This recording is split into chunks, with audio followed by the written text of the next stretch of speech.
meus alunos a semana eucarística. Nós estamos encerrando o ano da Eucaristia. A igreja está encerrando um ano inteiro dedicado à Santíssima Eucaristia. Jesus, então, foi para o outro lado do lago. Interessante, né? Jesus, primeiro, multiplicou 5 pães, 2 peixes para 5.000 pessoas. Mostra que Jesus tem poder, não tem? Vocês não conseguem isso. Você, 5 pães para 10 pessoas dá para fazer, dá? Metade cada um. 5 pães para 15 pessoas também dá. 1/3 cada um. 5 pães para 20 pessoas, 1/4 de pão. Agora, 5 pães para 100 pessoas, vai ficar só uma casquinha para cada um. 5 pães para 5.000 pessoas, não dá. Só o cheiro. E ali, todos comeram, diz aqui, ficaram satisfeitos e sobraram 12 cestos. Então, vamos lá. Nosso Senhor tem poder de multiplicação. Nosso Senhor não pode multiplicar? Ele é Deus. Pode tudo. Bem, depois ele foi rezar. Mandou que os apóstolos fossem embora para o outro lado. E ele, depois que acabou de rezar, ele foi também. Já era noite. Como é que Jesus foi? Não tinha mais barco? Ele foi andando sobre a água, pisando na água. Por que Jesus pode fazer isso? Porque ele é Deus. Se a gente for pisar na água, sabe o que acontece? Afunda. Mas como Jesus é Deus, ele foi andando sobre a água. Mostra. O segundo milagre que ele fez. Um que ele tem poder de multiplicar, e outro que ele tem poder sobre a natureza. Muito bem. Aí foi para o outro lado. O outro lado é a cidade de Cafarnaum. E quando chegou lá, o povo todo foi atrás. O povo não foi andando metade, o povo deu a volta. Foi todo mundo para lá. Por quê? Porque ficaram encantados com Jesus, que havia multiplicado os pães. Bem, e alguns foram perto, foram de barco, enfim, estava todo mundo lá. E Jesus então aproveitou para falar para nós. Juntou todo mundo na porta da sinagoga de Cafarnaum. Eu já fui lá, onde Jesus fez esse sermão, o célebre sermão que ele fez na sinagoga de Cafarnaum. E esse sermão, Jesus começou a falar assim: vocês têm que trabalhar não pelo pão que alimenta o corpo, mas o que alimenta a alma, que dura até a vida eterna. E esse pão é que eu vou dar. Vocês estão me procurando por causa do pão que eu dei. Estão procurando por isso, mas não sabia. É por isso que vocês estão entusiasmados. Mas não é esse pão que eu quero dar. O pão que eu vos darei vai ser a minha carne para a vida do mundo. Então o Senhor começou a falar e repetir. Vossos pais e avós e bisavós comeram o pão no deserto. Como é que era o nome desse pão que eles comiam lá? Maná. Aquele pãozinho caía do céu para eles comerem. Vossos pais comeram maná e morreram. O pão que eu vou dar, quem comer desse pão nunca vai morrer. E esse pão que eu vou dar é a minha carne. E nosso Senhor falou uma vez, não, estou falando uma vez: minha carne é verdadeiramente comida, o meu sangue é verdadeiramente bebida. Quem come a minha carne e bebe o meu sangue tem a vida eterna. E foi falando. Eles estavam ali para comer pão, mesmo pão de padaria. Mas nosso Senhor estava falando do pão que ele ia dar. Bom, e foi dizendo: todo aquele que vem do Pai, vem de nós ali fora, eu ressuscitarei no último dia. Aí nosso Senhor falou: eu sou o pão vivo que desci do céu. Eles falaram assim: como é que ele pode dizer isso? Como é que ele pode dar sua carne de comida? Eu sou o pão da vida. Presta atenção agora, hein? Vossos pais comeram maná e morreram. Aqui está o pão que desceu do céu, para que todo aquele que comer dele não morra. Eu sou o pão vivo que desci do céu. Se qualquer um comer desse pão, viverá eternamente. O pão que eu vos darei é a minha carne, para ser a vida do mundo. Aí começaram a discutir. Peraí, como é que ele pode dar de comer a gente a carne dele? Morder a carne dele, comer? Não, e nosso continuou. Se não comerdes a minha carne e não bebeis o meu sangue, não tereis a vida em vós. O que come a minha carne e bebe o meu sangue tem a vida eterna. Porque a minha carne é verdadeiramente comida, e o meu sangue verdadeiramente é bebida. O que come a minha carne e bebe o meu sangue fica em mim e eu nele. Assim como o Pai que é vivo me enviou e eu vivo pelo Pai, se alimenta com minha carne, também viverá por mim. Aqui está o pão que desceu do céu. Bom, qual foi o efeito desse sermão? Todo mundo aplaudiu, disse muito bem, que ótimo, o senhor vai comer a gente a sua carne. Não. Eles não, simplesmente não concordaram. Por quê? Porque acharam duro demais essa palavra. Começaram a dizer isso. É duro demais isso. Ele dá de comer a sua carne para nós. E o que eles fizeram? Começaram a ir embora. Sem educação, né? Nós só tínhamos de comer para eles todos. Agora nós só estamos falando que ele não queria dar esse pão, ia dar um pão que era ele mesmo. Eles começaram a ir embora. O pessoal começou a sair. Veio, né? Começou a pessoa falando que não saindo. E nosso Senhor fez o quê? Chamou e disse: olha aqui, eu quero explicar para vocês que vocês não entenderam bem. Eu estou falando em símbolo. Esse pão que eu vou dar vai simbolizar a minha carne. Você ficar prestando atenção assim, não ficar tão apavorados. Nosso Senhor fez isso? Não. Nosso Senhor falou assim: eu falei isso mesmo. Ele falou para os apóstolos: vocês querem ir embora também? Pode ir.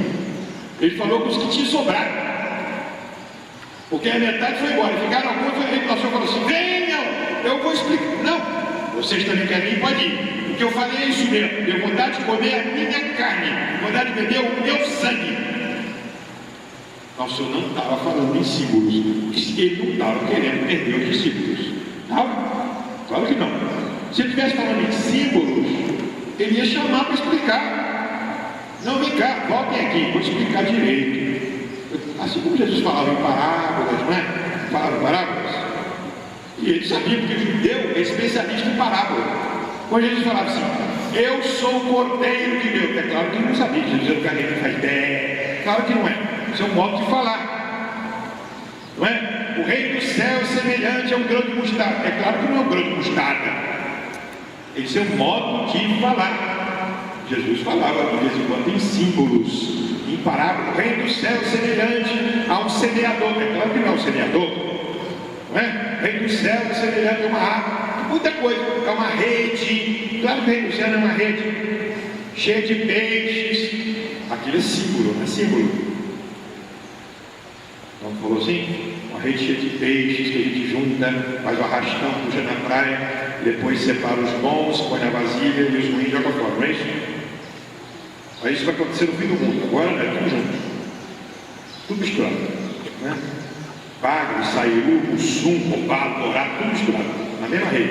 Depois é que no fim do mundo vai separar, não é? Não tem opção de cabeça de bagre aí. Esse bagre é porque é tudo misturado. Bagre, esse negócio, como é que chama que fez para virou? Que é o bagre. Cascudo, não é? Tem uns que são cascudo aberto. Tem uns de cabeça dura, que não entra nada. Esses são os cascudos. E tem uns que são muito fingidos, igual o mussum, né? O mussum é aquele que você segura e sai. Tem assim?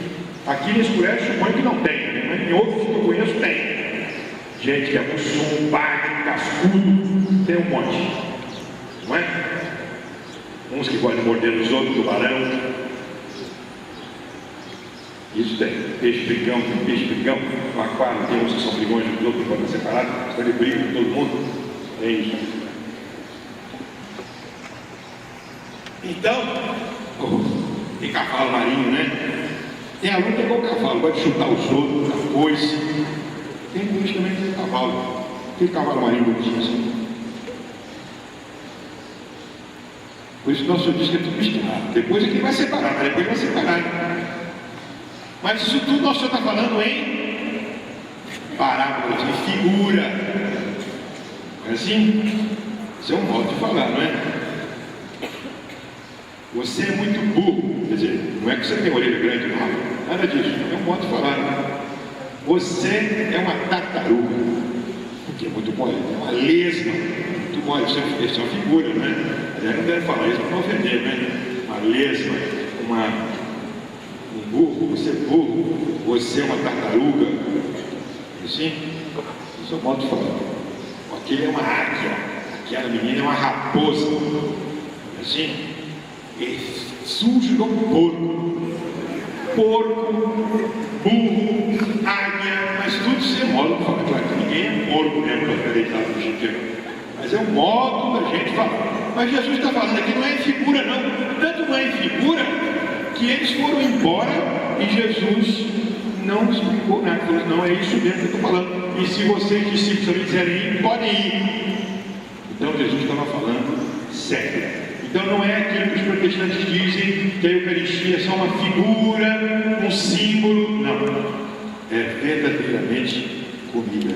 Verdadeiramente bebida. E eles foram embora dizendo assim, é dura demais essa palavra. E eles foram, muita gente. Aí, quando Jesus falou para os apóstolos assim, vocês também querem ir? São Pedro falou o quê? Senhor, e para onde? A quem iremos? Porque só o Senhor tem palavra de vida eterna. Nós vamos para onde? Não é assim? Então nosso Senhor estava fazendo uma coisa difícil, que é a Eucaristia, mas Ele que tem a vida eterna. Aí você protestante, não tem nada disso, só tem a Bíblia, tá? Você pode ir, só que não tem a vida eterna. Nosso Senhor falou que Ele está ali. Bem, isso foi a promessa. Mas quando é que ele cumpriu essa promessa? Foi na quinta-feira santa. Foi na última ceia. Foi quando Jesus comeu pela última vez com seus apóstolos. Sim? Vou ver aqui.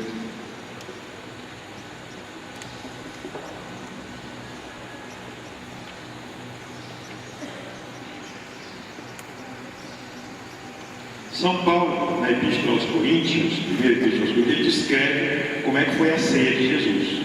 A ceia foi na quinta-feira santa, quando Jesus instituiu aquilo que ele havia prometido no sermão da sinagoga de Cafarnaum. Então, ele diz aqui, ó, São Paulo escreveu.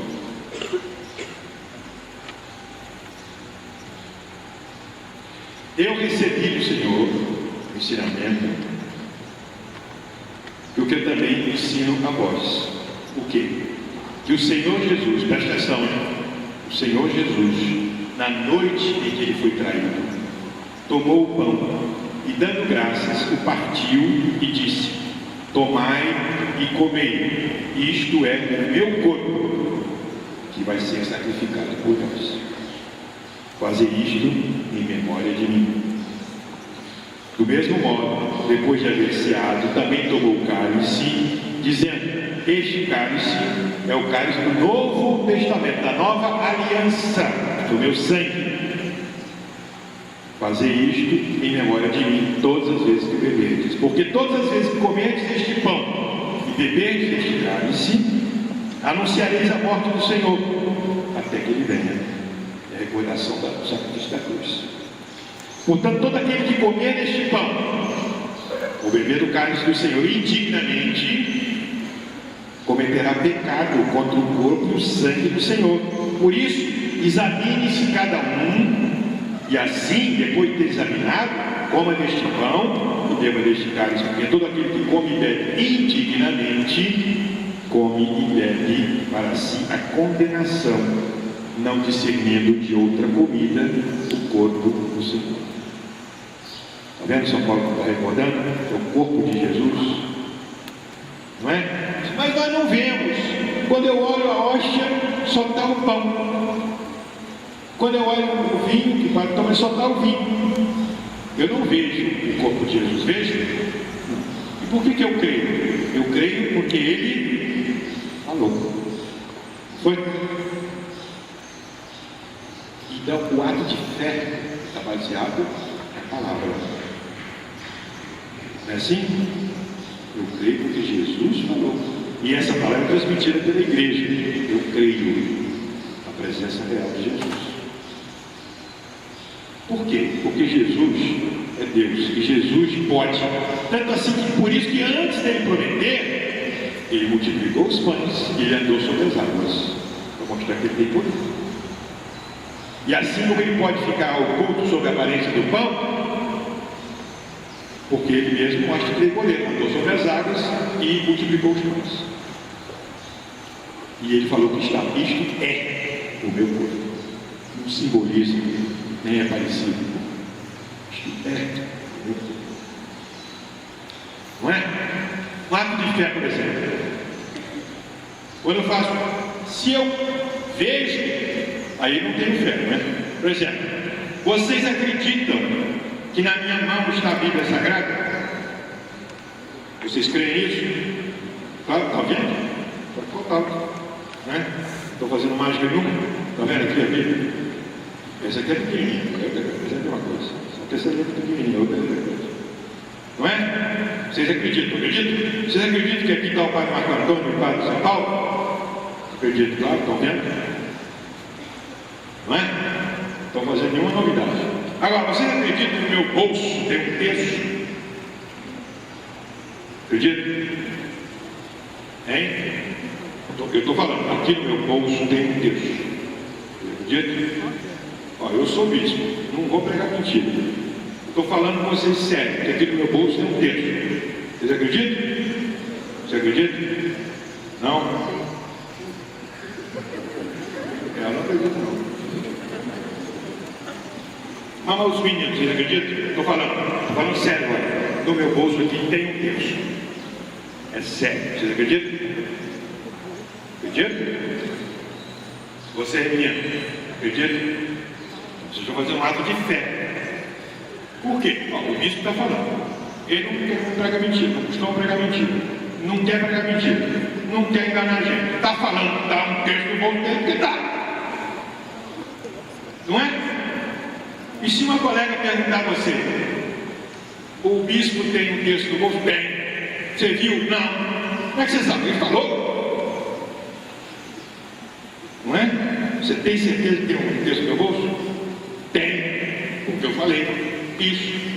Um ato de fé. Não é assim? Olha, São Paulo diz que a fé é a certeza daquelas coisas que nós não vemos. E a esperança daquelas coisas que nós não sentimos. Eu espero, eu creio. Não é assim? Eu creio na palavra de Jesus. Jesus falou que está na hóstia consagrada. Eu creio. Porque ele falou que está. Ah, mas não estou vendo. Mas eu sei que ele falou e a igreja me transmite que ele falou. Assim como eu creio que no bolso do bispo está o texto, porque ele falou. Não é? Agora, se eu mostrar o texto, aí acaba a fé. Não acaba? Claro. Porque é substituído pela visão. Oh, para de amarrar o sapato aí, na cabeça de mal. Deixa isso pra lá. Você acredita que meu bolso tem um texto? Fala. Acredita ou não? Isso não é falar. Fala. Acredito ou não acredito? Hein? Esperando. Acredito. Isso. Demorou, hein? É duro na crença. Pois então eu falei que no meu bolso tem um texto. E eu garanti com a minha palavra. Não é? Porque vocês acreditam que eu não prego. Agora, se eu botar o no bolso e mostrar para vocês o texto, como eu vou mostrar agora, que está aqui, vocês viram que é verdade. Mas agora vocês não têm mais fé. Porque vocês estão vendo. Quem vê não tem fé. A fé é para ele não ver. Agora sim, vocês estão vendo o texto. Portanto, o Senhor disse: bem-aventurados os que não viram e creram. Quando nós chegarmos no céu, não vai haver mais fé. Ela vai ser substituída pela visão. Eu vou ver tudo. Quando eu vir, não tem mais fé. Acabou? Estou vendo? Está vendo como é entrar mentira? Demorou, São Tomé. São Tomé foi aquele que não acreditou que Jesus tinha ressuscitado, né? Outros apóstolos falaram, Jesus ressuscitou. Ele veio para cá, mentira para ele, colegas dele. Não, eu só acredito se eu ouvir. E não é só se eu ouvir, não, se enfiar a mão dentro da chaga dele. Aí quando o Senhor apareceu, vem cá, enfia a mão em tudo que você vê. Não é? Agora você está acreditando em Deus, tá? Ou quer pôr a mão para ver? Então, nosso Senhor falou que Ele está presente. Ele, em primeiro lugar, que Ele falou, segundo, que Ele pode.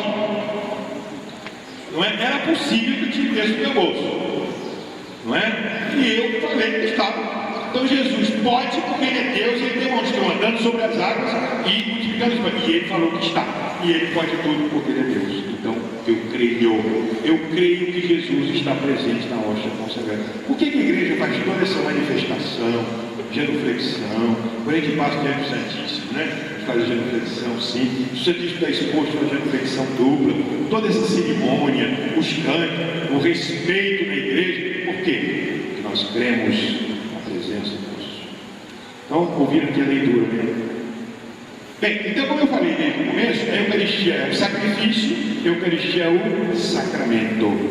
O sacrifício, porque toda religião precisa ter sacrifício. O que é o sacrifício?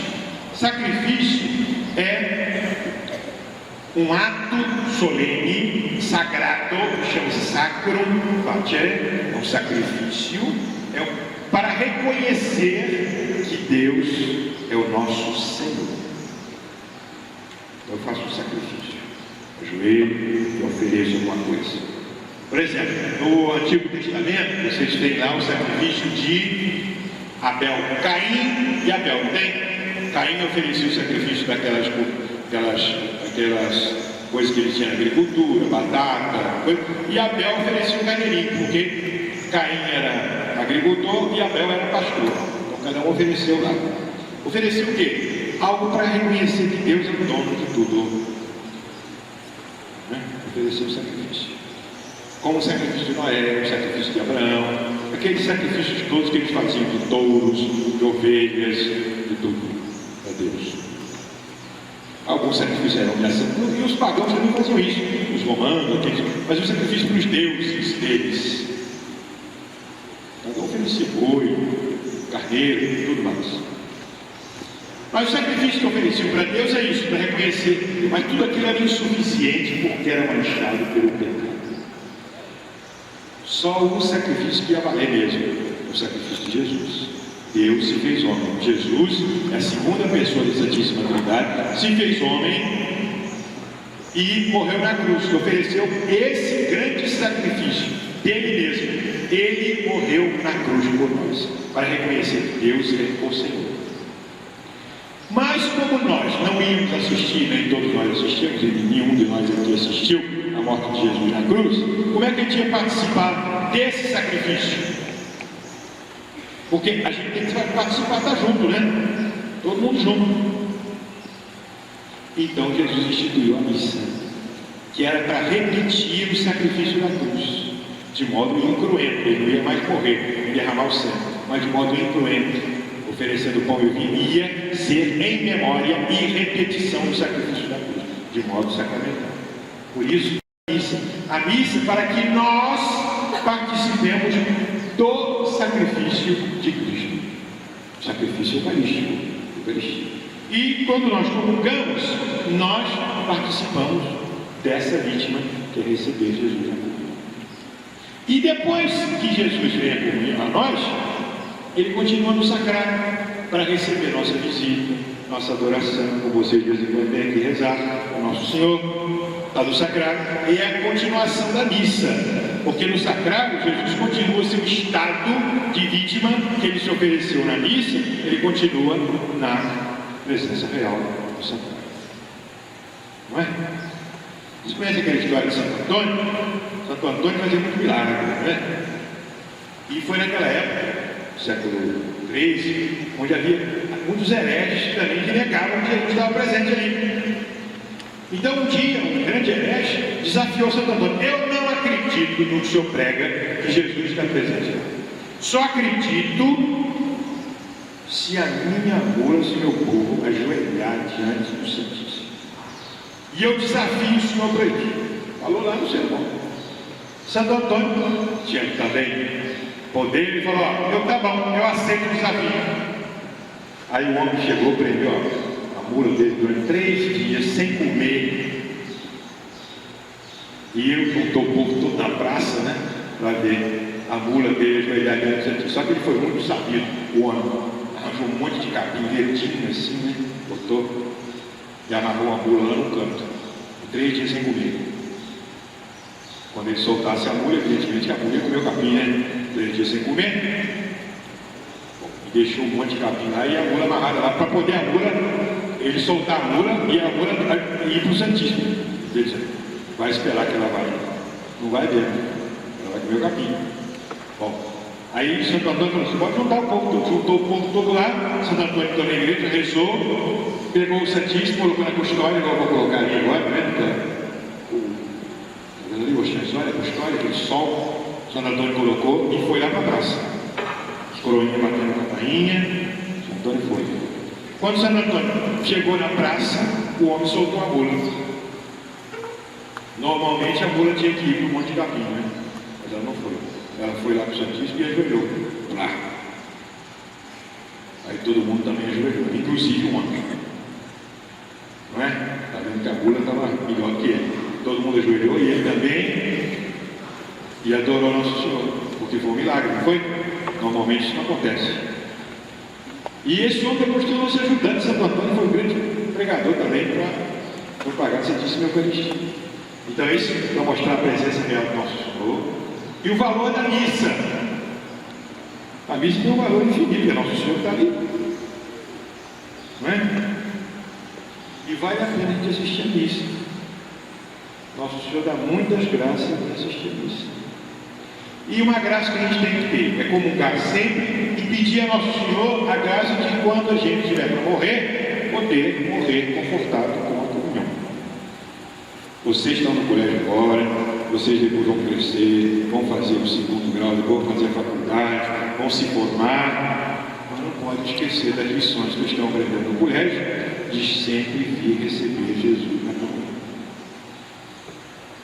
Uma vez um padre, foi lá na Suíça isso, o padre estava deitado já para dormir, aí alguém chamou assim: pai, tem um doente passando mal lá na montanha tal, assim, o senhor tinha que ir lá na comunhão a ele.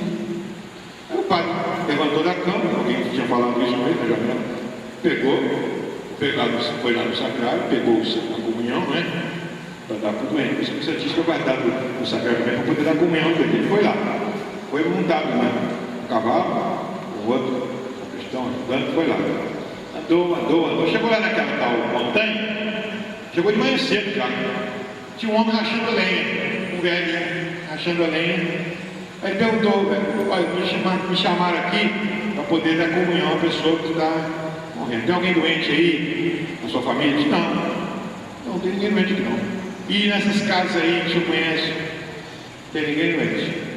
Perguntou lá: opa, não tem ninguém doente não. Está todo mundo bom aqui. Mas não é possível, me falaram para eu vir aqui. Bom, aí o homem falou assim: mas pai, o senhor veio de tão longe, vamos fazer o seguinte, eu já estou velho, vamos aproveitar, já que o senhor está aqui, o senhor atende a confissão e dá a comunhão, e já que o senhor veio, vou perder a viagem. Aí o velho foi lá, se preparou um pouquinho, confessou-se com o padre e recebeu a comunhão. E ficou contente, alegre, e foi embora. O padre foi embora. Quando o padre estava descendo a montanha, o filho do homem foi lá correndo chamar que o pai, que tinha comungado, estava passando muito mal, estava morrendo. Aí o padre voltou e o homem estava morrendo. Eu disse: padre, quem mandou o senhor aqui foi meu anjo da guarda. E todo dia eu rezava para o anjo da guarda para nunca deixar que eu morresse sem a comunhão. E eu não sabia que eu estava doente. Mas agora eu vou morrer, mas o senhor, a comunhão era para mim, o doente era eu, só que eu não sabia. E ele morreu, depois de ter comungado. Porque ele pedia sempre a graça de não morrer. Então nós vamos fazer o mesmo, pedir ao nosso Senhor, que a gente possa comungar sempre, estar preparado pela confissão, para receber sempre Jesus, assistir sempre a Santa Missa e receber Jesus, já que Ele fez tanto milagre, para Ele ficar presente na comunhão, que nós comunguemos com todo amor, com toda devoção, recebamos um ato de fé, de esperança, de caridade, de amor, e a comunhão tem que dar impulso para a gente fazer muito bem, porque nós temos muitas tentações, não temos? Todo dia, toda hora, e a comunhão é alimento. Sem alimento a gente não aguenta, a gente cai, a gente desmaia. A comunhão vai ser o alimento para a alma, para eu resistir às tentações, para eu ser mais calmo, para eu não brigar com os outros, para eu ser puro de coração, para eu não fazer nenhum pecado. Eu preciso de pedir ao nosso Senhor pela comunhão. Então hoje nós vamos prometer ao nosso Senhor. Eu vou dar agora a bênção do Santíssimo. O Padre vai tirar o Santíssimo ali, vai trazer para o altar. E vamos fazer uma bênção para todos vocês com a Santíssima Eucaristia. Não é? Esse mesmo Jesus que falou: minha carne é verdadeiramente comida, meu sangue é verdadeiramente bebido. Está ali. Então vai dar uma bênção para todos. Depois vocês vão descer para ver lá a exposição eucarística sobre a Eucaristia. Não é? Aprender bastante coisa sobre nosso Senhor presente na Santíssima Eucaristia. Jesus Cristo, tem piedade de nós. Senhor, tem piedade de nós. Jesus Cristo, ouvimos. Jesus Cristo, atendei. Deus, Pai do céu, Deus Salvador, sacrifício perene do Novo Testamento, sacrifício de todos os mais dignos, verdadeiro propiciatório por vivos e defuntos, Cordeiro Imaculado de Deus, resumo das maravilhas de Deus, comemoração da Sagrada Paixão de nosso Senhor e Salvador, hóstia santa, cálice de bênção, mistério da fé, pão dos anjos, vínculo de paz e caridade, celeste antídoto que nos preserva dos pecados, fonte de todas as graças, consolo dos aflitos, remédio dos enfermos, guiado dos que morrem no Senhor, Senhor seguro da glória futura, sempre nos propício, agora ouvir o Senhor, sempre nos propício, agora livrai, agora ouvir o Senhor, ainda que pecadores, que vos digneis aumentar e conservar em nós a fé, a reverência, a devoção e a intimidade do sacramento. Que vos digneis nos dispor para o santo e frequente uso da Sagrada Escritura, da Sagrada Comunhão e da sincera confissão dos nossos pecados. Que vos digneis nos fazer colher os celestiais e preciosos frutos deste Santíssimo Sacramento. Vos digneis nos salvar de toda heresia, perfil e cegueira espiritual.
estamos cumprindo mais uma etapa dos festejos dos 20 anos da Escola Maria da Conceição Batista de Oliveira. Vamos realizar o projeto Eucaristia, Sacrifício, Sacramento, em atendimento também ao pedido de Sua Santidade, o Papa Bento XVI, que instituiu o ano da Eucaristia. No próximo dia 24, segunda-feira, o nosso colégio vai participar da missa dialogada de manhã cedo, que deverá ser celebrada pelo reverendíssimo Padre José Paulo. E no dia 30, que este ano será o dia de Cristo Rei, nós vamos fechar esses festejos com a adoração do Santíssimo Sacramento, também o terço de Nossa Senhora e a encenação da vida de um dos santos eucarísticos, São Tarcísio. Bem, hoje nós estamos começando com toda a pompa, porque temos a presença de Sua Excelência, o nosso amado Bispo Dom Fernando, que mesmo com todas as atividades da administração, encontra sempre um tempinho para o seu rebanho de Bom Jesus e os nossos colégios.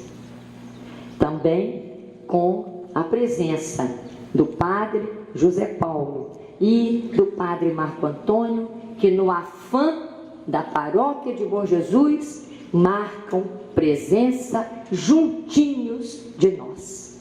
Isso é uma honra, é uma graça muito especial de Deus nosso Senhor, que com certeza nosso Senhor abençoa o colégio.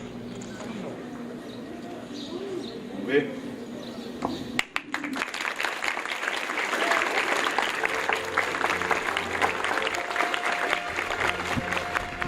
Esse filme é uma analogia entre o sacrifício da cruz e a Eucaristia sacrifício.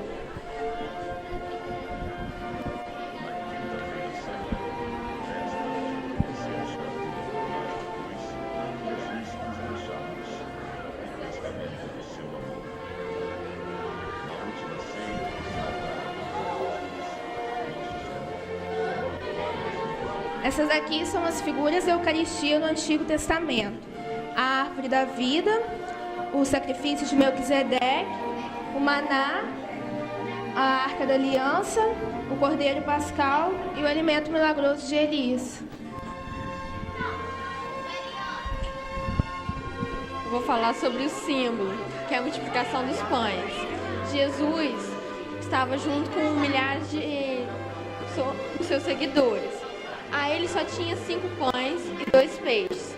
E ele olhou para o céu, abençoou o pão e os peixes e deu a multiplicação dos pães. Partiu os pães e deu os discípulos. Os discípulos distribuíram ao povo. E eles comeram e ficaram fartos. E ainda depois de que eles ficaram fartos, sobraram ainda 12 cestos. Esse foi um milagre que foi concedido como que eles olharam que o Jesus sempre fazia milagres momentâneos, como curar um cego, curar um leproso. Aí esse foi, muita gente viu, e depois que ele viu, ele mandou o povo para andar para ele, que ele ia ficar rezando.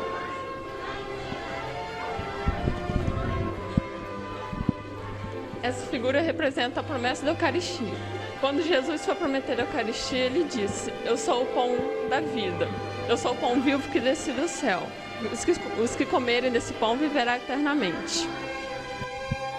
No povoado de Almolda, perto de Zaragoza, quiseram queimar todas as imagens de santos do povoado, incluindo a hóstia. Aí o povoado, que a maioria era católico, tentou impedir, mas os soldados comunistas mesmo assim jogaram todas as imagens no chão e quebraram todas elas. Depois um menino de 5 anos que estava olhando as imagens todas caídas lá, viu um cristal que reluzia. Aí ele percebeu que era um cristal do ostensório. Aí depois foi mostrar o pai dele, e o pai dele falou para guardar aquela hóstia no quarto dele até o povo ser libertado. Aí até o sacerdote ir lá, tirou aquela hóstia do quarto dele. Depois o sacerdote se deu conta que todas as sagradas espécies da hóstia tinham se conservado lá por 2 anos, que ficou guardada no quarto dele. Ficaram por 2 anos guardadas? É. Incorruptas, sem deteriorar, sem nada? Nada. Vamos pra frente. Qual é o seu, meu filho? A árvore obediente. Fala alto. A árvore obediente. Isso, a árvore obediente. Então fala. Existia um capuchinho que chamava Frei Pacífico São Gervásio. Fala alto. Frei Pacífico São Gervásio, o nome do capuchinho. Na cidade de Orleans, na França. Isso. Ao chegar um dia, um herege famoso chegou para ele e lhe disse: Capuchinho, eu não acredito na presença de Jesus na hóstia. O Capuchinho tentou convencê-lo falando vários argumentos, mas o herege não acreditou mesmo assim e disse: da mesma forma que aquela árvore não encosta seus galhos e ramos sobre o solo, eu não acredito na presença de Jesus na hóstia. Aí o Capuchinho disse: e se a árvore encostar seus ramos e folhas sobre o solo, você acreditaria? O herege foi e respondeu: se isso acontecesse, eu não teria dúvida de acreditar em que os católicos acreditem. Aí o Capuchinho, na mesma hora, se ajoelhou-se, começou a rezar. Depois o Capuchinho levantou-se com muita fé e chegou na frente da árvore e lhe disse: encoste seus ramos e folhas sobre o solo. A árvore no mesmo instante encostou. Quando o herege viu aquele evento, ele fez o sinal da cruz e acreditou na presença de Jesus Cristo na hóstia consagrada. Imelda de Lambertini. Imelda de Lambertini era uma menina que vivia na Balônia, no país da Itália. Ela gostaria muito de ir para um convento. Aos 10 anos, seu pai permitiu que ela poderia ir para o convento das religiosas dominicanas, saindo de seu lar com muita alegria. Imelda de Lambertini, na sua vida religiosa, era muito exemplar, particularmente com Jesus sacramentado. Ela queria mesmo receber Jesus. Então, em um dia, ela estava rezando com as religiosas dominicanas e, em segredo, ela levantou-se e chegou perto da mesa sagrada. Ela viu saindo da âmbula uma hóstia sagrada, que aí aumentou muito o seu desejo de comungar. Mas Deus não apressou ela. E hoje ela é considerada patrona dos que recebem a primeira Eucaristia.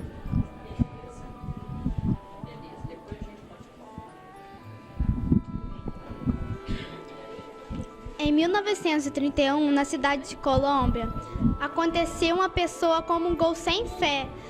Aí, mais que tentasse e não, como castigo, ela não conseguiu engolir a hóstia. Mais que tentasse, não conseguia. Como castigo, ela não conseguiu engolir a hóstia. Aí jogou a comunhão no chão. Naquele mesmo instante, ali apareceu um menino pequeno. E todos os enfermos que passavam naquele lugar se curavam imediatamente. Naquele mesmo lugar, todos os fiéis pediram para fazer uma igreja, que ali teve a constituição de Corpus Christi.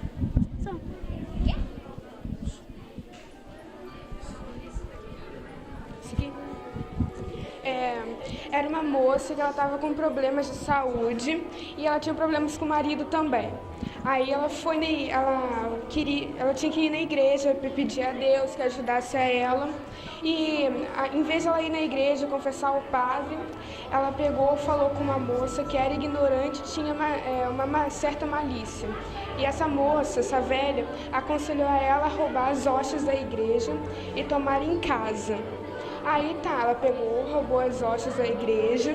Depois disso, ela escondeu em um armário. À meia-noite, começou a acender luzes e tocar uma música muito boa. Aí ela contou ao marido dela o que ela tinha feito. O marido dela e eles foram na igreja e, com medo dos castigos de Deus, confessaram ao padre o que fizeram.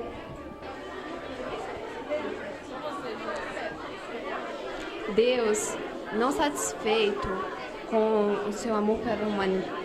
Vou aumentar.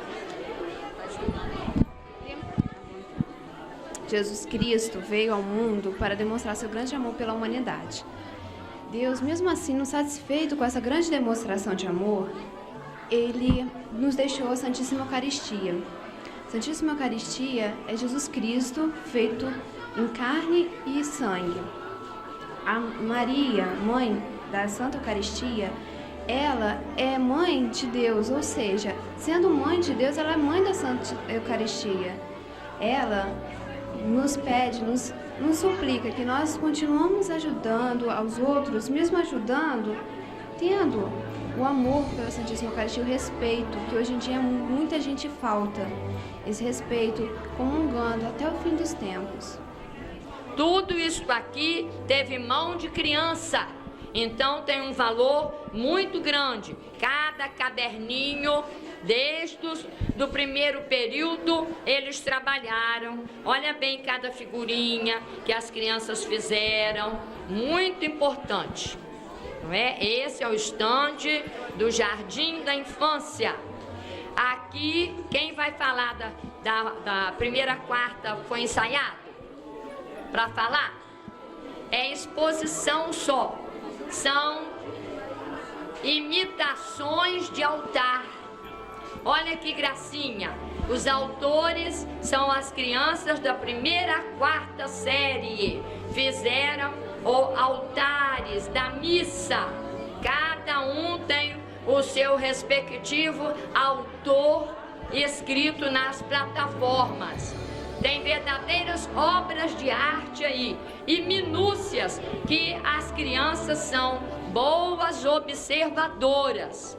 Claro que tem alguma coisa até que causa riso muitas vezes na gente, dada a simplicidade com que as crianças fizeram, como é coisa natural delas. Mas o importante é a intenção com que a gente faz as coisas e que para nosso Senhor são claras, visíveis na sua totalidade. Então vamos aprender a olhar trabalho de criança com o olho da pureza e da simplicidade. Aí a gente vai mergulhar no significado de cada coisa. Eu, por exemplo, sou suspeita de dizer, mas estou achando que são verdadeiras obras de arte. A Eucaristia é a razão de ser da Virgem Santíssima. O sinal vem do céu, está escrito no Apocalipse. Apareceu no céu um grande sinal, uma mulher vestida de sol, com a lua debaixo dos pés e uma coroa de 12 estrelas na cabeça. Esta mulher é Maria, que mesmo antes da criação do mundo, já havia sido escolhida por Deus Pai para um dia ser a mãe do Filho de Deus feito homem, o Cristo Eucarístico. Ou seja, se Deus já havia pensado na instituição da Eucaristia, Maria já estava presente no pensamento dele.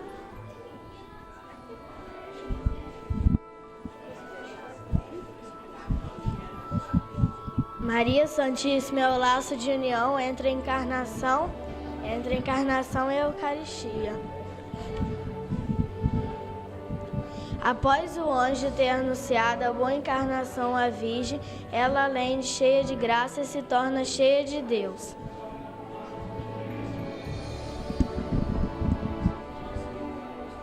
Maria sente que o Filho de Deus está no seio dela, é sangue e carne dela. Ela compreende que vai ser a mãe de Deus e de todos os homens. Ela sente Jesus no tabernáculo do coração dela. O coração de Maria é o primeiro sacrário da Eucaristia. Maria está ali como causa instrumental, como coeficiente desta grande maravilha. Ela, sendo a mãe de Deus, logo é também a mãe da Eucaristia. Se não houvesse aquela citação de Maria, logo na Anunciação, não teríamos a encarnação e, consequentemente, não teríamos a Eucaristia, o pão da vida que nos foi dado por Maria. Ai, meu braço.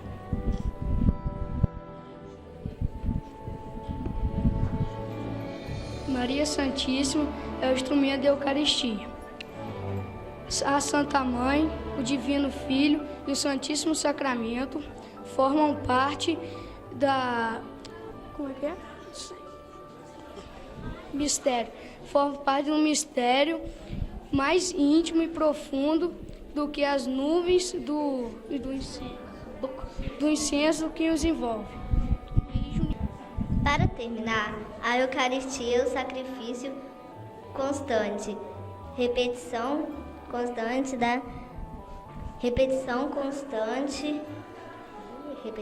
permanente do sacrifício da cruz, instrumento de aplicação de méritos, centro da Igreja, sacramento de união com o Senhor, fonte inesgotável de caridade e penhor de glória. Daí, imitando a Virgem, venhamos todos com digna preparação receber o nosso Deus Eucarístico. A Igreja é constantemente gerada por Maria, pois a Igreja vive da Eucaristia, que é o mesmo Jesus do presépio e da cruz, o Filho de Maria.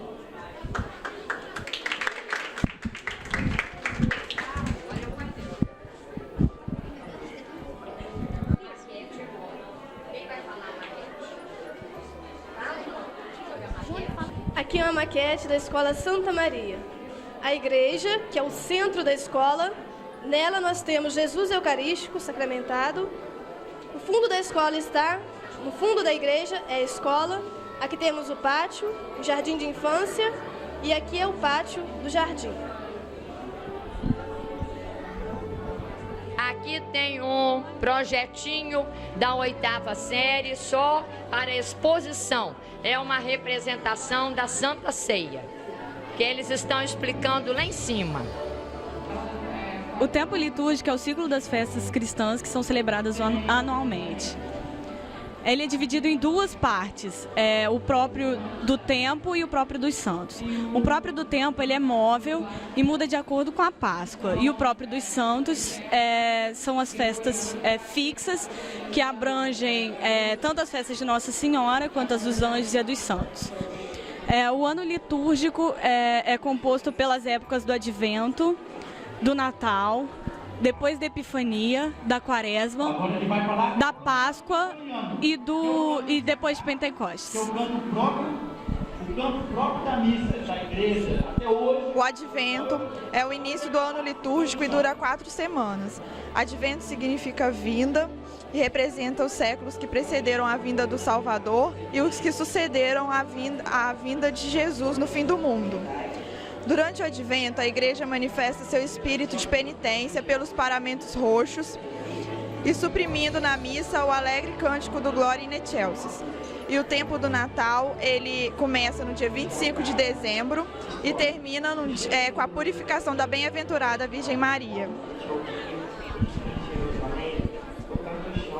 Vou falar sobre a Quaresma. A Quaresma dura 40 dias, começa na quarta-feira de cinzas e vai até o domingo de Páscoa. Representa os 40 dias que Jesus passou no deserto, jejuando e rezando, antes de começar a sua vida pública. As 2 últimas semanas da Quaresma são especialmente consagradas a honrar a paixão, isto é, o sofrimento e a morte de nosso Senhor Jesus Cristo. A primeira semana começa com o Domingo da Paixão e a segunda semana com o Domingo de Ramos. Gente, quem é? Tempo pascual. No domingo da Páscoa celebra-se a maior solenidade do ano, que é a ressurreição de Nosso Senhor. Começa então um novo período litúrgico, que abrange 8 domingos. Os paramentos são brancos e o aleluia são repetidos em todas as cerimônias.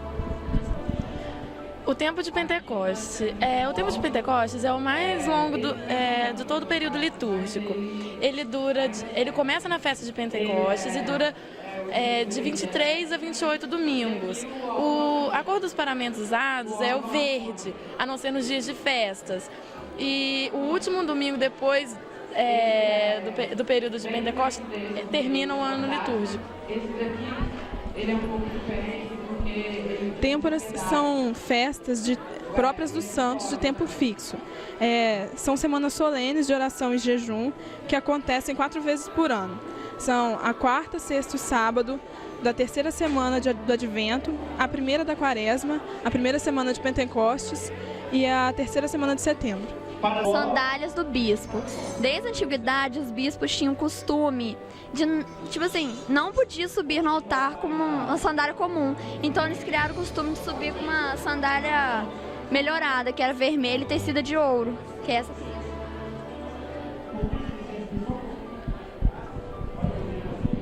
Vou falar sobre a cruz episcopal. Era costume dos primeiros cristãos carregarem consigo objetos sagrados que evocassem a lembrança de Nosso Senhor. Em ocorrências do perigo externo, chegavam a trazer sobre o peito a Santíssima Eucaristia. Mais tarde usou-se a cruz, que é essa daqui, de ouro, para distintivo dos cristãos. E desde o século XIII, só os bispos podem usar. Isso aqui são as tunicelas, que são a dalmática do diacono e a túnica do subdiacono. E os bispos vestem em cima do amito e da alva. Vou falar sobre o anel. Aqui está o anel do bispo, que ele sempre anda de anel, que é para indicar a união existente entre ele e a igreja. Diocese, aliás. As luvas. As luvas são usadas de acordo com os ofícios do dia. E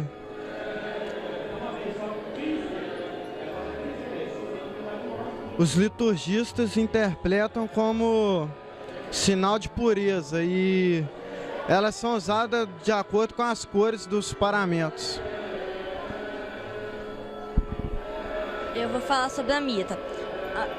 Antigamente, a mita era uma faixa estreita amarrada à cabeça do bispo por meio de cordões. Atualmente, ela é um capacete elevado, cheio de bordados e joias, com 2 cordões atrás, caindo nas costas, vestígios de cordões que outrora amarravam a mita à cabeça do bispo. A mita representa o poder do bispo e o zelo que lhe cumpre mostrar nas lutas em prol da religião. O báculo, ele é um bastão de uso muito remoto, que já existe desde o século IV, quando ele era feito de madeira, mas também tinha com alguns detalhes de ouro, ou então feito todo de ouro maciço ou de prata. E alguns liturgistas querem que fosse o bastão no qual se apoiava o bispo.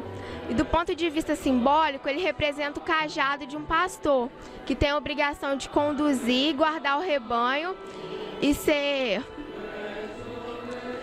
mais duro quando necessário. Ele também simboliza a jurisdição do bispo, por isso ele não pode usar fora da própria diocese. A capa mágica é um manto que não se encontra aqui, porque uma capa magna que é um manto feito de lã ou seda, violeta, que é mais amplo e comprido que uma capa normal. Agora eu vou falar a respeito do gremial. O gremial, ele é um pedaço de tecido que é colocado nos joelhos do bispo quando ele está sentado. E também sobre a candela. A candela, ela é uma espécie de candelabro portátil. Ela sempre é acesa quando o bispo lê algo durante a cerimônia. E ela é utilizada para homenagear a dignidade episcopal. O Estado do Vaticano é o menor do mundo, com 440 mil metros quadrados, e a Rádio Vaticano transmite 30 línguas diferentes. A Cúria Vaticana é um complexo organismo da qual o Papa se serve para governar a Igreja, que é dividido em Conselho para os Negócios Públicos, o Sínodo dos Bispos e a Secretaria de Estado. São as congregações, os escritórios, os tribunais, a administração palatina, os secretariados, os institutos culturais, os conselhos e o governo do Estado.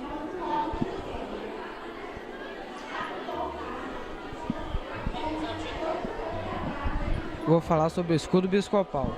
O escudo biscopal é constituído pelo carneiro, significa o sacrifício da missa.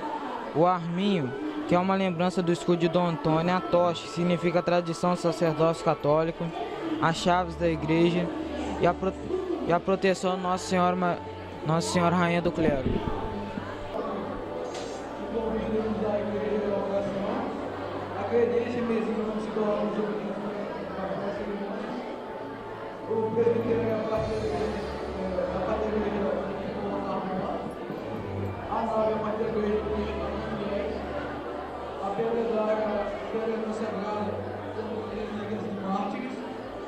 E o público do tribuno do sacerdote prego, as missas de Deus.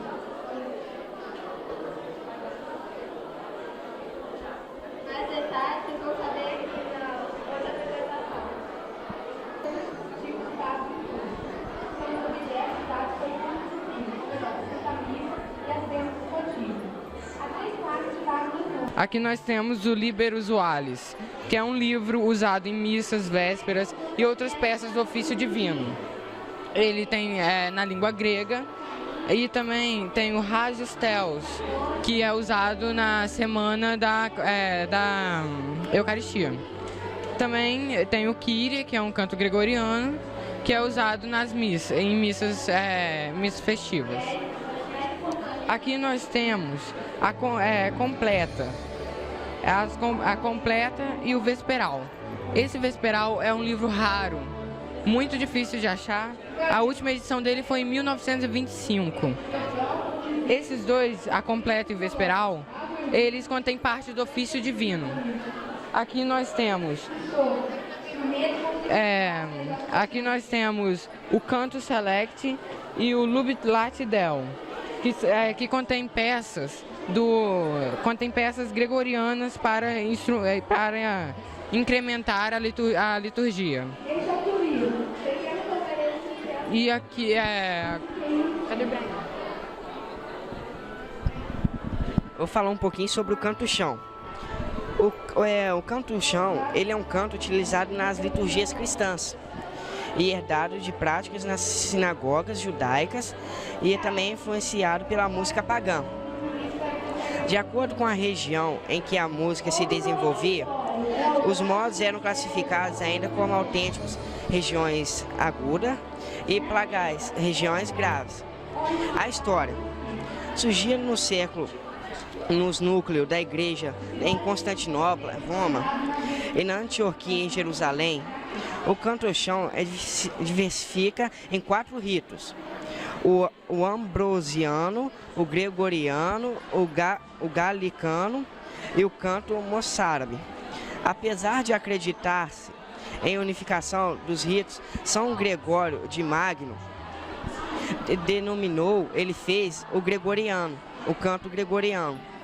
As primeiras formas do canto-chão apareceram no século IV, e a sua notação é desenvolvida no século IX. É a conclusão.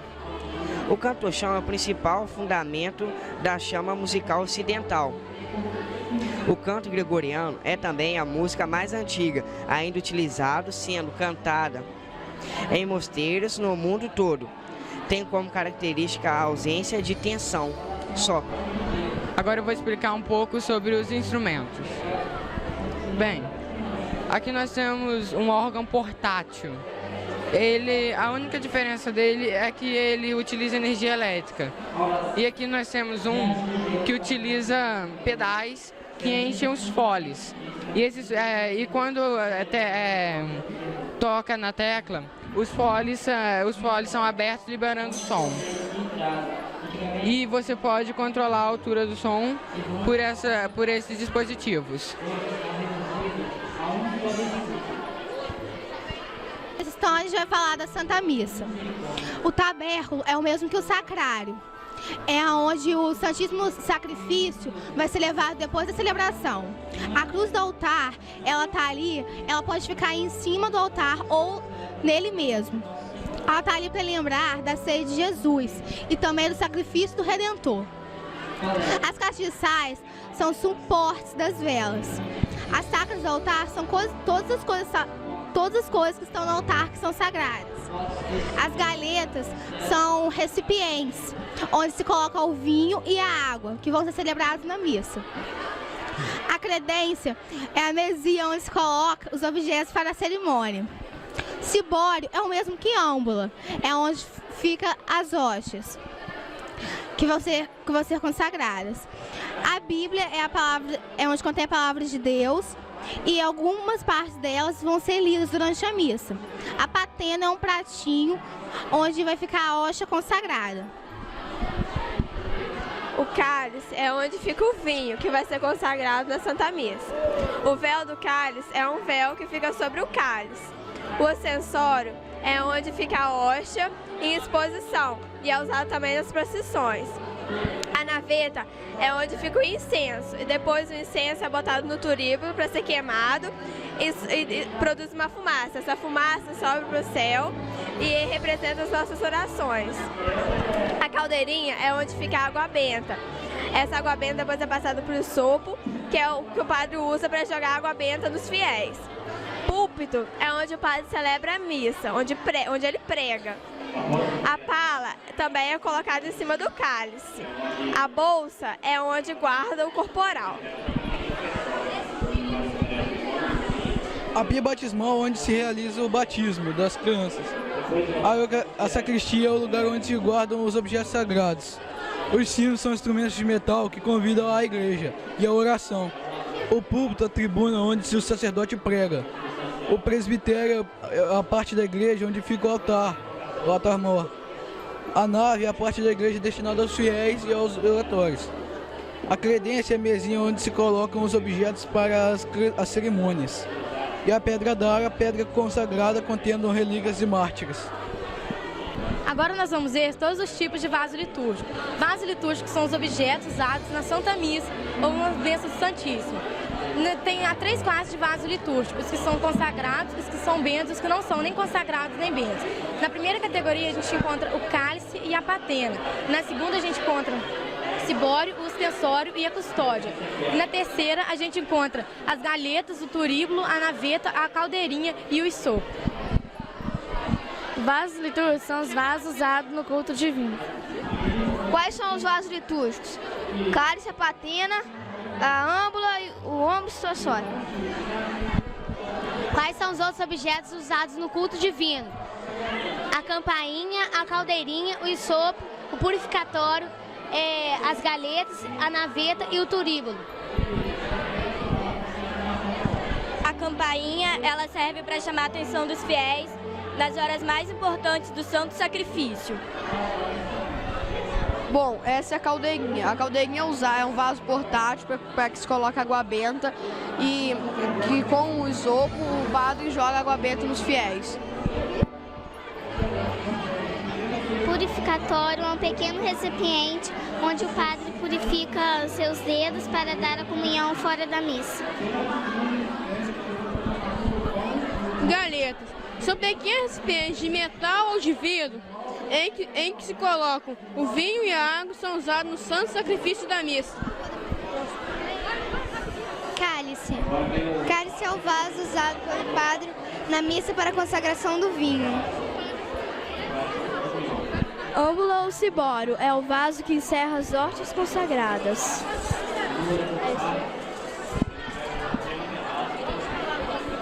Naveta é o vaso onde se guarda o incenso. Batina é usada para depositar a hóstia.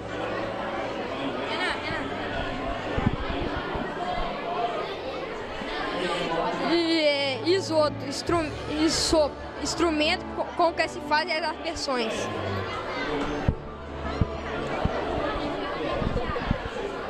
Turíbulo, pequeno fogareiro suspenso por correntes onde se queima o incenso.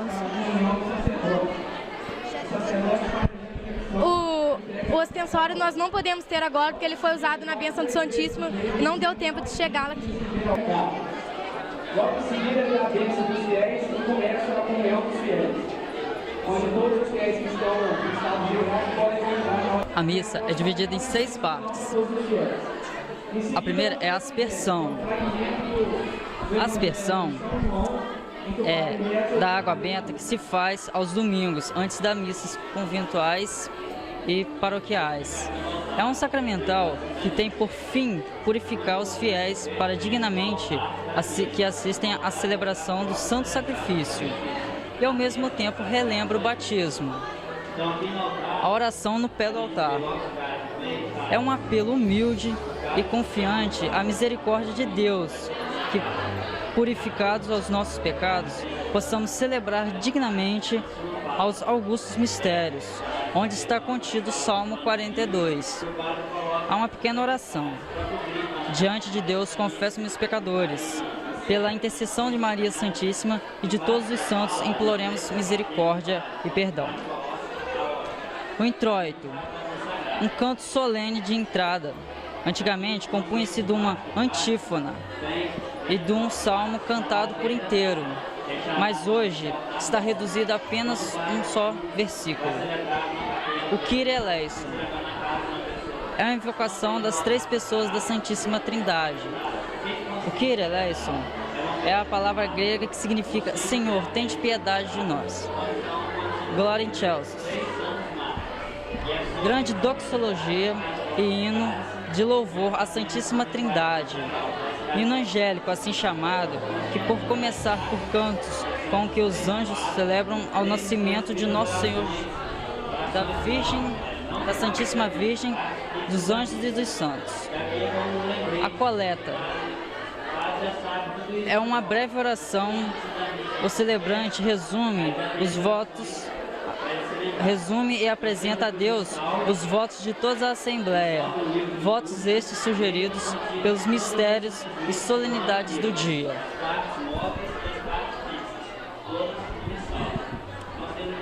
A epístola é uma leitura que o padre faz sobre a carta dos apóstolos. Essa carta era uma carta onde os apóstolos não poderiam estar, ele enviava essa carta com o ensinamento da doutrina cristã. O gradual Aleluia Tracto é uma oração móvel que é orada depois da epístola. Depois vem o Evangelho. O Evangelho é a leitura de um trecho da vida do Nosso Senhor. E o sermão é a explicação do Evangelho. O credo é uma breve explicação da doutrina cristã.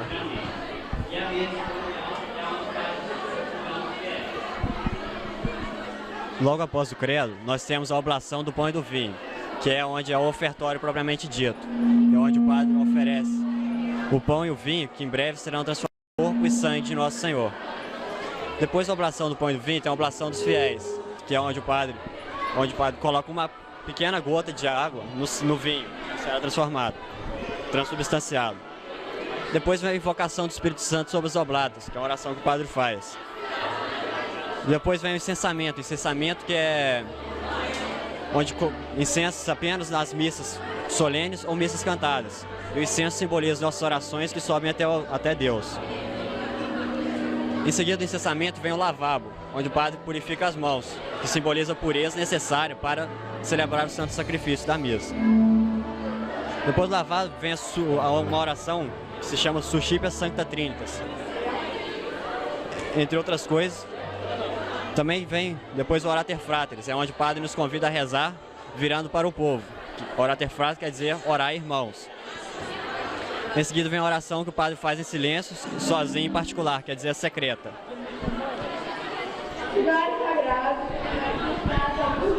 Aí começa a parte principal da missa, que é o cânon, né? Que é constituído, primeiro ele começa com o prefácio dos santos, preparando para entrar no cânon. Aí depois começa a consagração em si, a parte mais importante da missa. O celebrante inclina-se sobre o altar e profere as palavras da consagração da hóstia. Em seguida, adora e eleva os olhos dos fiéis para que todos a adorem em silêncio. E ele faz o mesmo com o cálice, para a consagração do cálice. Assim, o sacerdote se identifica com Cristo e reproduz todos os seus gestos. Ele profere primeiro as palavras sobre o pão, depois sobre o vinho. As palavras de Jesus, as mesmas palavras de Jesus na última ceia, ao instituir a Eucaristia. Opera-se o grande mistério pela transformação do pão no corpo de Jesus e do vinho no sangue. E renova-se assim, sacramentalmente, de modo incruento, o sacrifício da cruz.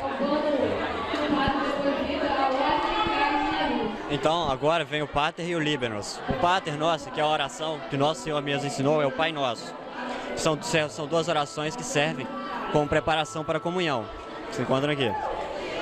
Depois vem a fração da hóstia, onde o padre parte a hóstia em dois, o corpo em dois, e deposita. E dessas duas partes ele tira um pequeno fragmento e deposita no preciosíssimo sangue de Nosso Senhor. Em seguida vem o Agnus Dei, que é onde o padre bate 3 vezes no peito, dizendo: Cordeiro de Deus, tirai os pecados do mundo, tende piedade de nós. Cordeiro de Deus, tirai os pecados do mundo, tende piedade de nós. Cordeiro de Deus, tirai os pecados do mundo, dai-nos a paz. Depois vem o ósculo da paz e as preces da comunhão. O ósculo da paz, ultimamente, não é muito utilizado entre os fiéis. É de um rito mais antigo, onde simbolizava mais a comunhão entre os fiéis, a união entre eles. Agora vem a comunhão do sacerdote. A comunhão do sacerdote consiste em a consumação do sacerdote do cálice e da cálice que estava com vinho, que agora está com o sangue de Jesus, e a hóstia consagrada, que era a hóstia, agora é carne. Ele faz a genuflexão com a hóstia na mão, depois bate 3 vezes no peito, dizendo que não é digno de receber Jesus no coração. Depois vem a comunhão dos fiéis. Ele vira para os fiéis, dá a bênção. Todos os fiéis que estiverem com a graça de Deus podem comungar na hora da missa. A essa hora que o padre dá a hóstia para todos os fiéis. Depois vem a ação de graça para a comunhão. As abluções. As abluções consistem na purificação dos dedos do padre e da purificação dos vasos que ele fez a consagração, do cálice e do cálice do vinho. Aí vem a antífona da comunhão, que é uma parte móvel, a oração móvel da missa, em que cada missa tem sua própria oração. Depois ele dá a bênção final para todos os fiéis e lê o último evangelho, que é sempre o mesmo. É sempre o evangelho, uma parte do evangelho de São João. Ele lê no final, dá a bênção e acaba a missa. Eu vou explicar aqui sobre o altar. É muito importante a gente saber a diferença do altar para a mesa de comunhão. O altar é o lugar próprio do sacrifício. A mesa é um lugar do banquete. Então a gente tem que saber essa diferença para a gente saber o caráter de sacrifício da missa e o caráter de banquete da missa. Aqui no altar, a gente pode observar aqui, no centro do altar, a gente encontra o cálice. O cálice aqui está preparado já para a Santa Missa. A gente pode ver, está com a pala aqui em cima, que é esse objeto aqui.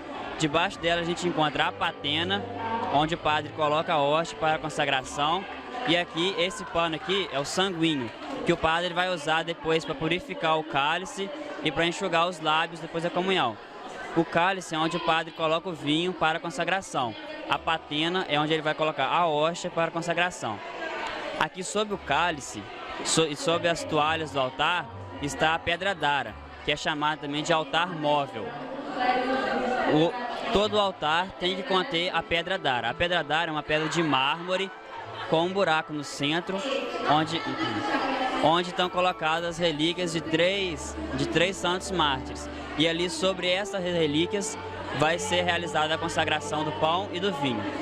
Aqui a gente também tem o missal, que é um livro litúrgico. Nele estão contidas todas as santas missas do ano, as partes móveis e as partes fixas. E o padre usa ele para celebrar a Santa Missa. Aqui tem as sacras, que são esses quadros, que contêm as orações fixas da missa, que servem para quê? Para quando o padre estiver celebrando, ele já sabe todas as orações de cor. Mas se ele por acaso se esquecer de uma oração, aqui tem a oração para ele se lembrar. Nós temos aqui também o sacrário. O sacrário é onde o padre vai guardar as hóstias consagradas que não foram consumidas durante a missa.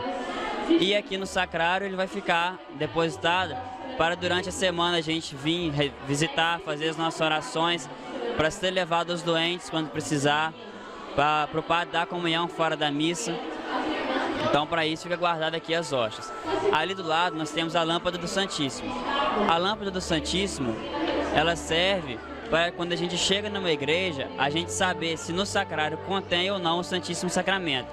Se tiver o Santíssimo Sacramento no altar, no sacrário, a lâmpada do Santíssimo deve ficar acesa. Ela estando apagada, a gente sabe que não contém o hóstia consagrado no sacrário. E depois nós temos aqui a mesa de comunhão, que é o lugar onde os fiéis recebem a comunhão, onde eles tomam parte no banquete. Bom, nós estamos aqui na mesa da bênção do Santíssimo. Aqui está o ostensório. O ostensório é feito nas bênçãos do Santíssimo, adorações, primeiros sábados e em dia de Corpus Christi. Aqui são os castiçais. Os castiçais são usados nas missas e são usados pela liturgia. E na bênção do Santíssimo eles podem ser usados para 12 castiçais ou mais. Aqui está o livro que contém todas as orações da bênção do Santíssimo. Este é o sino quando o padre mostra o censório, bate. Aqui está na veta com incenso.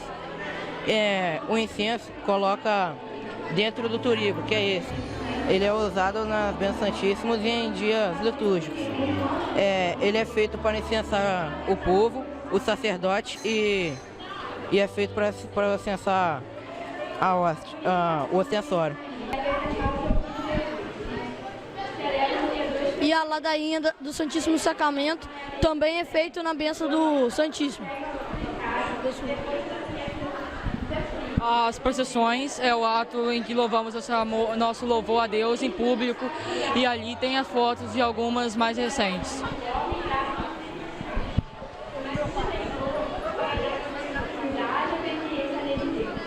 Nos funerais cristãos, o corpo recebe bênçãos especiais para na ressurreição final ele voltar abençoado. Nós guardamos o corpo em catacumbas para no final do dia ressuscitar com a alma. Aqui nós temos várias fotos do enterro do Monsenhor Francisco, do enterro do Dom Licínio e embaixo do Papa João Paulo II. Os lugares sagrados são lugares destinados ao culto cristão. Aqui estão alguns lugares destinados ao culto divino: os santuários, as basílicas, as igrejas, as catacumbas, as casas particulares, os cenáculos e muitos outros, como os oratórios, os monseiros e os conventos. As igrejas são os lugares onde os fiéis se reúnem para rezar, assistir a Santa Missa, receber os sacramentos e aprender a doutrina cristã. Nos lugares do culto também se subdividem os mosteiros, que são onde pessoas vivem em comunidade e são inteiramente consagrados a Deus. Aqui são os vestes e os panos litúrgicos. Aqui é o coropeu, o sanguíneo, a pala, o véu da âmbula o purificatório, o corporal, manustérgio, a bolsa do corporal e o véu do cálice. Cuidado para cobrir o cálice. O sanguíneo é usado para purificar os vasos, os lábios e os dedos do padre. O conopeu é o véu do sacrário para indicar a presença da hóstia. Esse aqui é o véu da âmbula, esse aqui é o purificatório. A pala é o cartão quadrado para cobrir o cálice na missa. Corporal, pano sagrado, onde o padre deposita a hóstia e o cálice. O manustérgio é usado para enxugar os dedos após o lavabo. A bolsa é usada para guardar o corporal. O véu é usado para cobrir o cálice. Esse véu aqui. Os paramentos usados na Santa Missa são o amito, a alva, o símbolo, o manípulo, a estola e a casula. O amito é um pequeno pano branco com o qual o sacerdote cobre o pescoço e os ombros. Ele também significa a modéstia no vestir, no falar, e também lembra também o pano com que os soldados vendaram os olhos de Nosso Senhor. A alva é a túnica que o padre coloca sobre a batina. A alva simboliza a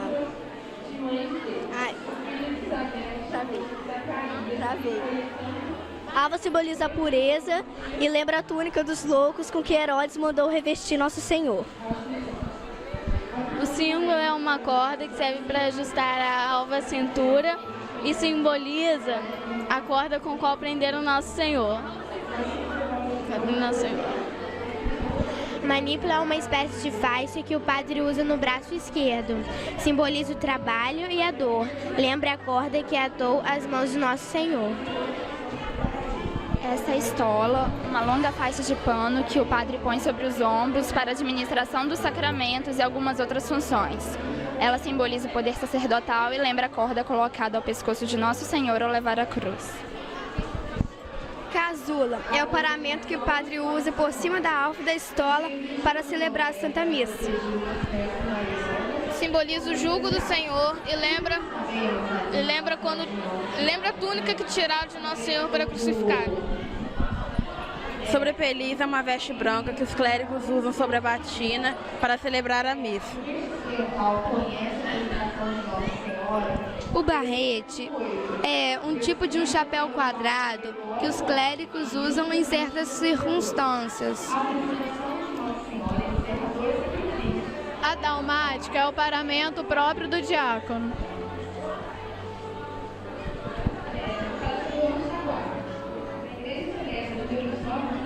A capa pluvial é uma espécie de manto que o padre usa em certas cerimônias. Oferece a Deus as nossas orações e algumas pessoas graças. Focados frequentemente e com muita confiança nas nossas necessidades, principalmente das tentações. O Santo Natal é uma festa instituída para celebrar a lembrança do nascimento temporal de Jesus Cristo. O Natal tem duas coisas em particular. A primeira, que se celebra os ofícios divinos na noite precedente, as vigílias. A segunda é que cada sacerdote celebra 3 missas. A Igreja quis conservar o uso de celebrar na noite do Natal os ofícios divinos, para renovar com o vivo reconhecimento a lembrança daquela noite. Com as circunstâncias de seu nascimento, Jesus Cristo ensina-nos a renunciar às vaidades do mundo, a apreciar a pobreza e o sofrimento. Purificação da Virgem Maria é uma festa para lembrar do dia em que a Santíssima Virgem foi ao Templo de Jerusalém para cumprir sua purificação e apresentar seu Filho Jesus Cristo. Se celebra no dia 2 de fevereiro. A lei de purificação é a lei de Moisés, em que obriga todas as mulheres a se purificarem e oferecer um sacrifício no templo, depois do nascimento de seus filhos. A Santíssima Virgem não era obrigada a se purificar, pois ela era mãe por obra e graça do Espírito Santo, mas ela quis purificar para dar exemplo de humildade e obediência à lei de Deus. A Santíssima Virgem, no dia da sua purificação, apresentou Jesus no templo porque a antiga lei obrigava os pais a apresentar a Deus os seus primogênitos e a resgatá-los depois mediante uma certa quantia de dinheiro. A Santíssima Virgem ofereceu no templo o sacrifício das mães pobres, que era um par de rolas ou 2 pombos. Quando ele foi apresentado no templo, foi reconhecido como verdadeiro Messias. Os pais e as mães, na festa da purificação, deveriam oferecer também seus filhos a Deus e pedir-lhe a graça de os educar cristamente. Jesus teve compaixão da multidão e disse que elas estavam sedentas como ovelhas sem pastor. Jesus curou a muitos porque ele tinha compaixão dos doentes. Jesus tem compaixão todas as vezes que nós ainda hoje pecamos. Entenda a compaixão como ato de piedade para com o nosso próximo, na medida que nos preocupamos com seus infortúnios. Assim, de forma simples, podemos fazer associação como ato de amor e caridade ao irmão. Não são raras as narrativas de nossos santos evangelistas, nos dando a conhecer momentos de compaixão do Senhor Jesus. Aqui apenas a título exemplo citamos. São Mateus capítulo 9, versículo 27. Partindo Jesus dali, 2 cegos o seguiram gritando: Filho de Davi, tem piedade de nós. E Jesus, cheio de compaixão pela sua fé, os curou. A Anunciação da Virgem Maria. Na festa da Anunciação da Virgem Maria, celebra-se o anúncio que São Gabriel fez a Maria, da qual concebia de ser a mãe de Deus.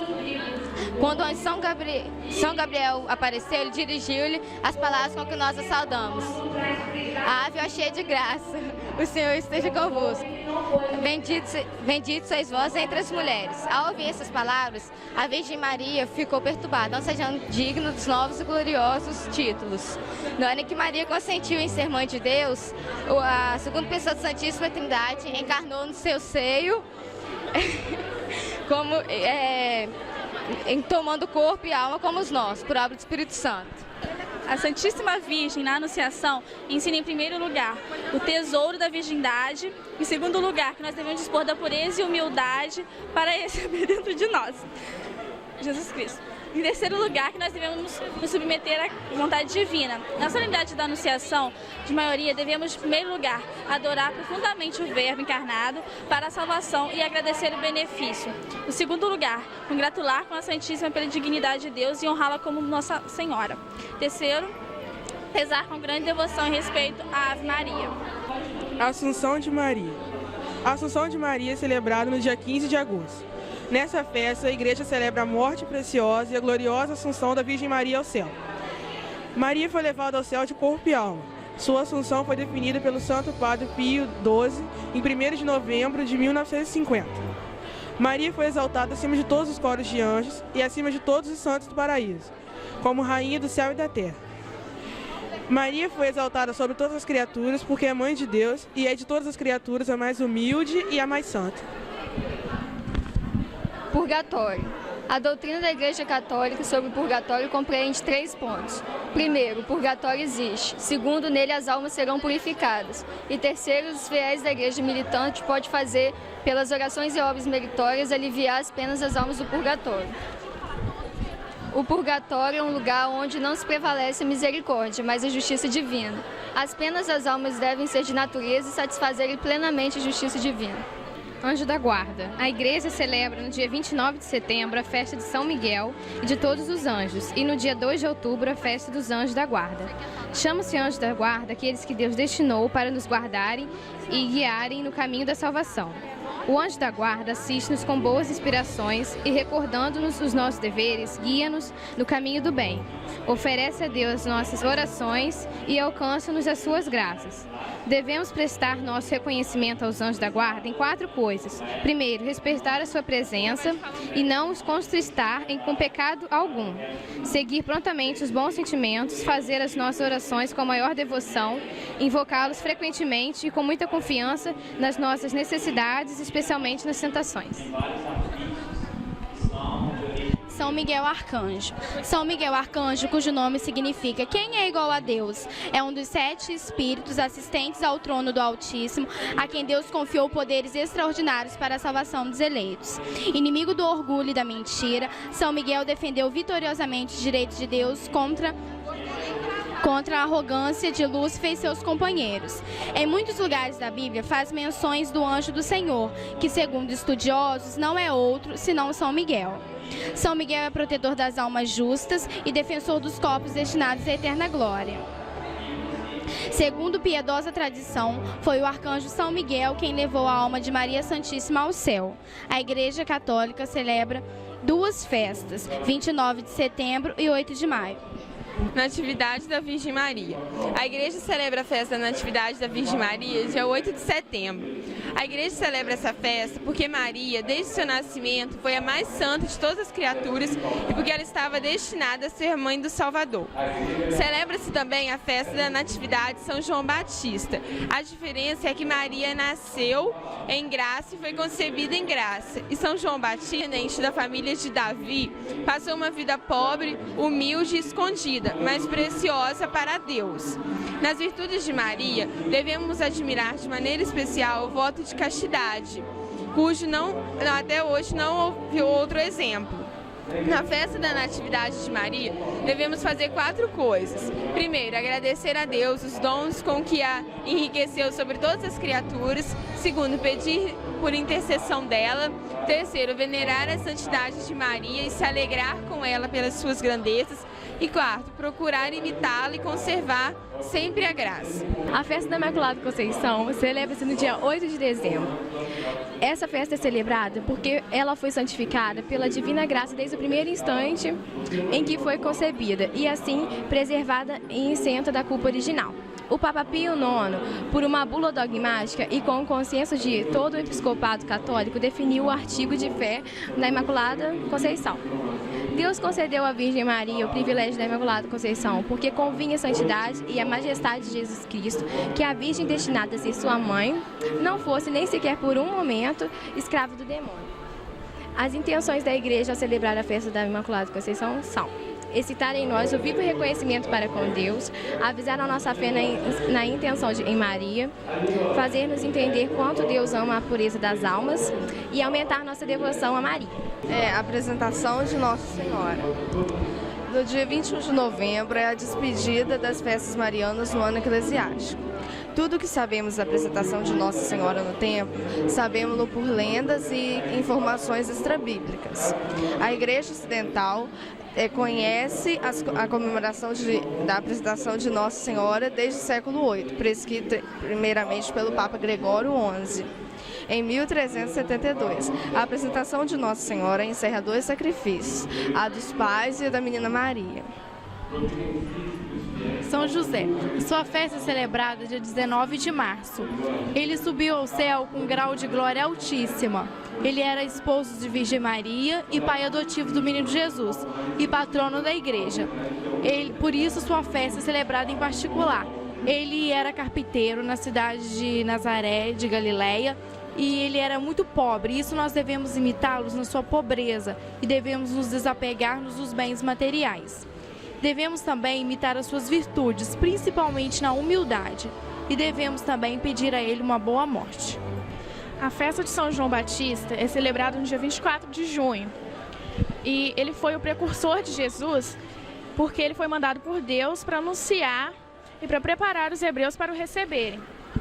A igreja honra com uma festa especial o nascimento de São João Batista, porque o nascimento dele foi santo, porque ele foi santificado no seio de sua mãe, pela presença de Nossa Senhora e do menino Jesus, e porque o nascimento dele trouxe uma grande alegria para o mundo, porque anunciava a vinda do Messias. Deus provou que São João Batista era precursor de Jesus com vários milagres. E ele passou a maior parte da vida dele no deserto, se retirando, e morreu degolado por ordem de Herodes. Nós devemos imitá-lo no amor, a humildade e a mortificação, no zelo em fazer conhecer e amar as coisas de Jesus Cristo e na sua fidelidade para com Deus. São Rafael tem forma e aparência humana e relacionado diretamente com os homens durante meses. A sua principal missão no mundo foi de proteger, de amparo e defesa contra as doenças corporais e espirituais e de guia dos homens. O sacerdócio tem como patrono os viajantes como guia e os estudantes como mestre. Sua festa é comemorada no dia 24 de outubro. A igreja comemora no dia 24 de março o dia de São Gabriel. Foi ele o encarregado de levar a Nossa Senhora a mensagem de que ela seria a mãe de Jesus.